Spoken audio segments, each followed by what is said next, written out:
And to introduce our final distinguished, and I mean most distinguished speaker, is Cynthia McKinney. Come on back up, Cynthia. I can't tell you how happy I am about this next speaker. Look. I'm happy to get a little sugar from Richard Gage.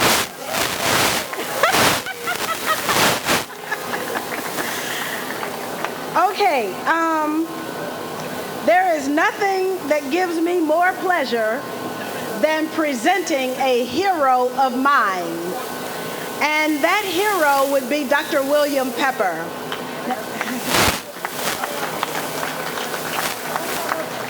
So now I have this official little bio, which I'm going to read, and then I'm going to do a little thing. William Pepper is an international civil rights lawyer holding many titles, including barrister, High Court of England and Wales, and member of the bar of the Federal District Court of the District of Columbia. He's been trial counsel for many international human rights cases. He previously represented heads of state and governments in East and West Africa, Latin and South America. Okay, and so now gets to the very, very important part for me.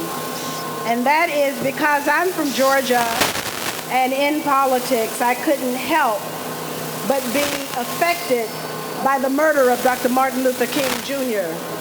And I wanted to have answers to my questions about why Dr. King was killed and who killed him.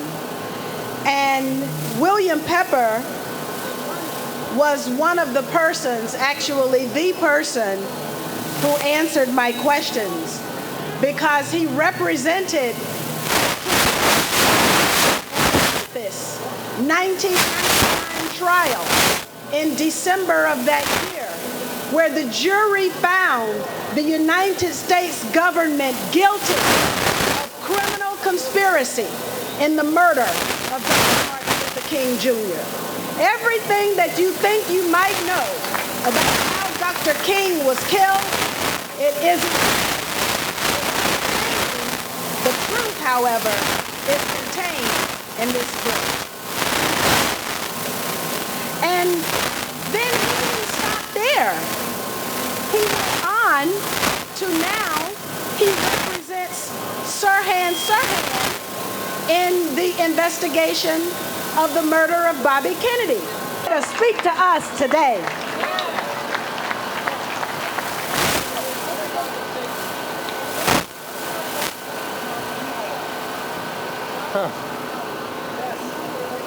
Thank you, Cynthia.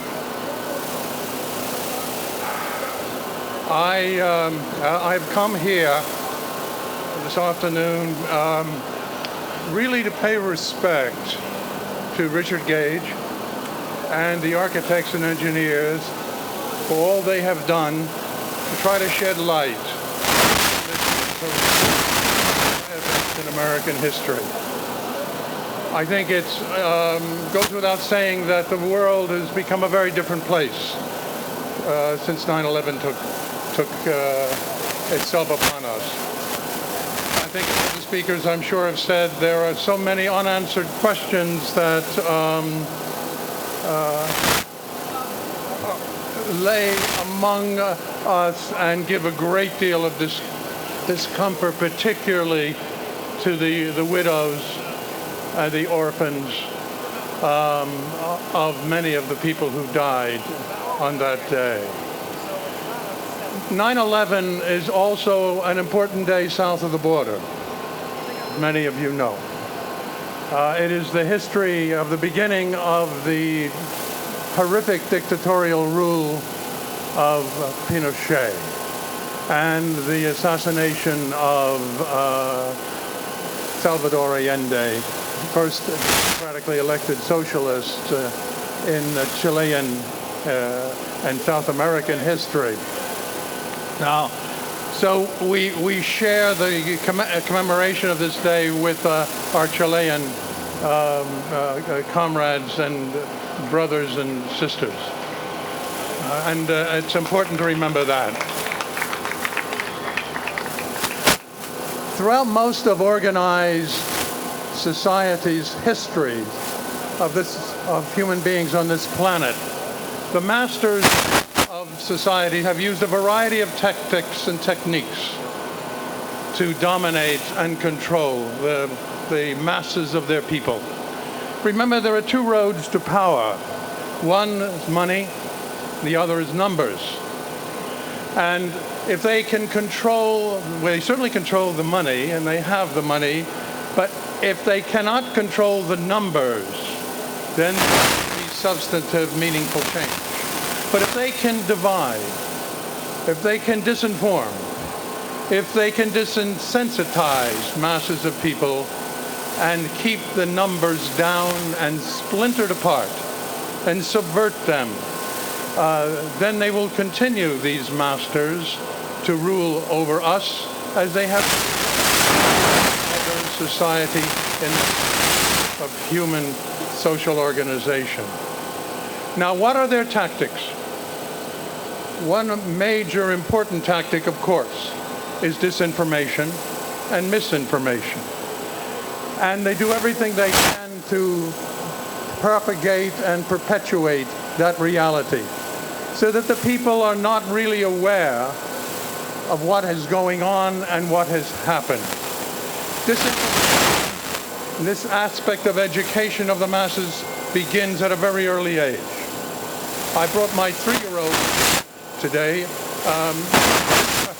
She fell asleep in the car on the way here, so she's still sleeping in the car with a babysitter. The concern I have for them and for the 3 children of my earlier marriage who were raised in England is that the early education is so terribly important. And in this country, from beginning to end of the educational system, there is a mantra and there is disinformation. I left America for 20 years when I worked on the King case. I left it because of the threats not only on me, but most particularly on my children, and they didn't need to be raised in that kind of environment. So I took them to England. They were raised at Cambridge. Eventually I went to teach at the other place, Oxford. But they were excluded from a lot of what I'm afraid most of our children in this country cannot avoid. So disinformation begins in the educational system, but then it goes on and is perpetuated in terms of media. Now, we know what happens with media. Going back to the beginning of this republic, the official public news that comes out is sanitized, and it is made acceptable for the masses to have. 1915, J.P. Morgan decided they had to be formalized, and so he identified 70 newspapers that had to be controlled. And that started the formal control. 2 years after the Federal Reserve Bank was created, which is not a public institution, as you know, not a real central bank, right, but a bank owned by 11 other private institutions. So to protect and preserve that, away from characters like Andrew Jackson, who wanted to do away with it a century earlier, they started to control the media then. They continued the control of the media down to the present day. And how they do it is how Carl Bernstein, actually, in a moment of some weakness, taught us they did it and do it by having over 400 people engaged in the major media corporations, from stringers up to publishers. The key people, editors who doesn't get printed. So the print media is well under wraps. His grandfather gave Allen Dulles 12 slots on the New York Times in 1959. Those 12 slots on the New York Times have been rotated by different people. We begin off and on to understand who some of them are. Some of them are very deep cover journalists. very much with a liberal orientation and bent. So that therefore, when they say the government is right about something, people will say, oh, well, it must be so, because look at what so-and-so has said. Right. So that's the reality of print. Then comes along cable. And here we thought, well, there's a breath of fresh air, right? Here we have cable. And look at what has happened to cable television, how it's been gobbled up and how it's controlled. So the Richard Gages of this world, who work so hard to bring out the truth, not only about Building 7, but about the ramifications of the entire debacle, are never heard really in the mainstream. It's very rare. One major anchor said to me at one point, he said, Bill, it's just not worth my job. I've got 2 kids to raise, and I have all these problems. I just can't do it. And that's the common perspective of people who get co-opted and who have mortgages and who have children to educate. They are brought into the fold, and they will not go astray, except in rare instances, and then they're sent to Coventry. Brian Gumble made a mistake once. He interviewed me for 2 segments rather than 1. He said, come back. I was sitting. He said, I don't want you to come back. I want you to stay for the second segment after we were going over the King matter. And he was very hostile in the first segment. But in the second segment, somehow something clicked with him. And he canceled his next guest. And so we spent another 7 minutes. And the hostility went away and the questions were more significant. Well, Bryant was soon after that, it's history, offered a job at CBS. He goes off to CBS. He lasts there for a little while, because that, of course, is the road that what in England we call, or Ireland even, we call Coventry. So off Bryant goes from CBS, and what is he doing today? I hope making a good living, but certainly not having the impact that he could have had. Okay, so the visual media, the cable media slowly gets wrapped up, and they will not entertain these kinds of issues. So we've lost, of course, network, and now we've lost cable. And now we have internet primarily. And of course, they're going to do everything they can to control the internet and to infiltrate it and to subvert it. So that's the next target in terms of disinformation, misinformation that gets put out there for the people. So that's number 1. That has been used since the Sumerians. This tactic of misinforming and manipulating has been used since the Sumerians. Yeah, I'm removing this from the indigenous people who occupied this planet long before any of us, but ancient societies, Greece and Rome, were controlled the very same way that this population is being controlled. So that's number 1. Number 2, what do they do? What is the second thing that they do? Well, there is such a thing as false flags. How many of you know what a false flag operation is? This country has had more than its share of false flags, hasn't it? It had its false flags back, going way back to the Maine and the Philippines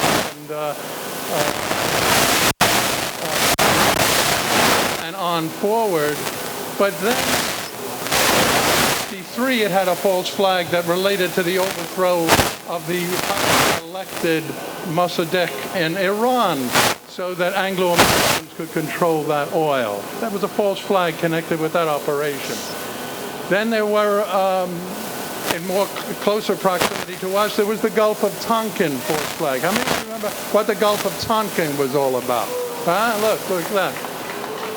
The Gulf of Tonkin, of course, Mr. Johnson said, was an attack on American ship by the Vietnamese, and therefore we had to go to war against Vietnam. So he used the Gulf of Tonkin as Oklahoma City. And I dare say I have not been involved in the type of research that Richard and his people have with respect to not only Building 7, but 9/11 in general. But I dare say that the Marat building, from those whom I know who are close to it, was clearly another false flag, as probably was the first World Trade Center bombing. Right? So that is what they do. They raise false flags to mobilize public support for all kinds of nefarious operations. These masters, these people who never really come forward, these people who are in the background but who buy and sell the elected representatives, and more importantly, the intelligence and law enforcement officials who become their foot soldiers. So here's the danger. The danger is that the work of Richard Gage, the architects and engineers, and the work of all the other people who have come forward and tried to relay the truth and the work that I have done with respect to Dr. King's assassination, because Martin and I were very close to the last year of his life. And Bob Kennedy, I ran Bob Kennedy's campaign as a citizens chairman as a kid in Westchester County in '64 when he ran for the Senate in the state. So Bobby and I also had that. So in these two cases, there's a bit of a personal attachment. But all the work that we do, the 9/11,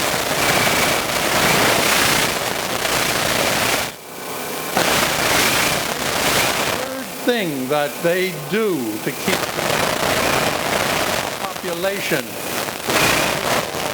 all leaders, when they reach where they are serious threats, only when do they use it. They do it. They killed Martin because it happened to people to Washington, not to watch, no marches anymore. And they were going to the Hill and talk to their representatives. To a revolution which they had to kill Martin. They would never let him leave Memphis. But because he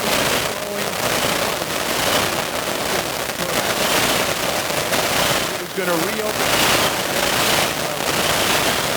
he was going to quit the oil depletion allowance and end it forever. Bobby was too dangerous. They had to kill him. And I'm into the third political assassination. I avoided it for 2 years, but finally Peter Janney convinced me, after following me for 2 years, he convinced me to please work on this case.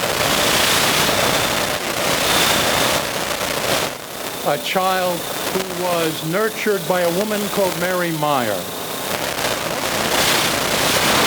She's the most important woman in 20th century American history.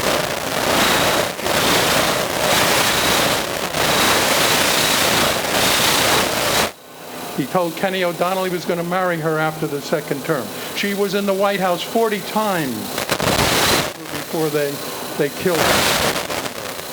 Mary Meyer turned John Kennedy into a warrior for peace, as opposed to an advocate for the Cold War. She had turned him around so much that it scared a lot of the people around the president.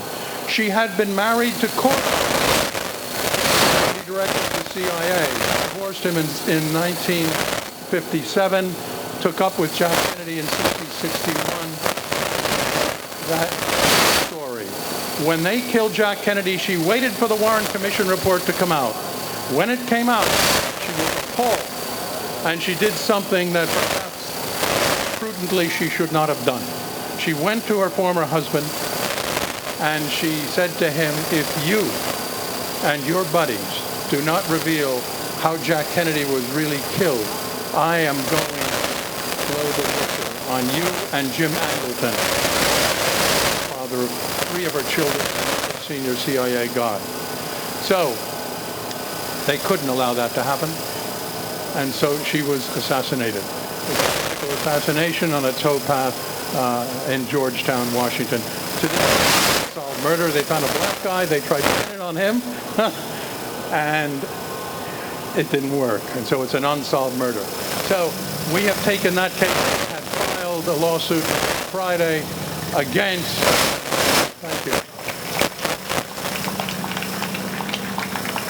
against the CIA operative who we play in the assassination. Okay, so they disinform, they do everything they can to divide, they use false flags to raise the consciousness of a population, and ultimately they co-opt if they can, and they kill if it becomes necessary. And someone who wants to be co-opted, like Pete, for a better part of a decade, and you're never allowed to record to sing the American people, and he's well into his. So now the danger that the work we've done on political assassinations with respect to Trump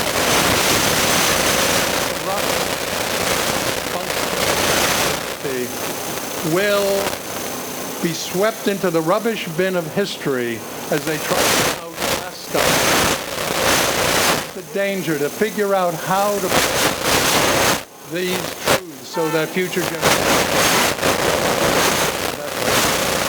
we have to be about. Okay, thank you all for coming here. Awesome. Dr. William Pepper. Thank you, everybody. I would like to make a final comment and let you know that you can help in other ways as well with the Rethink 911 campaign phase 1 and 2, and that is join one of the 70 teams that we are setting up, volunteer teams. We have over 100 people that volunteer weekly on the telephone. We're getting together doing things that you cannot do alone, that together we can do and make a mighty thrust for a huge and important purpose. So remember the AE911truth.org link. Go to Take Action and join us. And one of the teams, we need your help. We've got a mighty work to do. And with that, I would like to invite you to start that work tonight at Langley's. If you haven't had all Langens, right behind you, take a look behind you, that green sign there. We're going to crowd them out tonight with dinner. And come and ask all your questions. Most of our speakers will be there.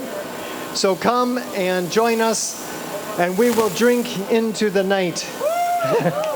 Thanks, everybody. You're an incredible audience. And thank you, New York, and the Police Department of New York for being such an incredible, awesome partner in this rally. Thank you.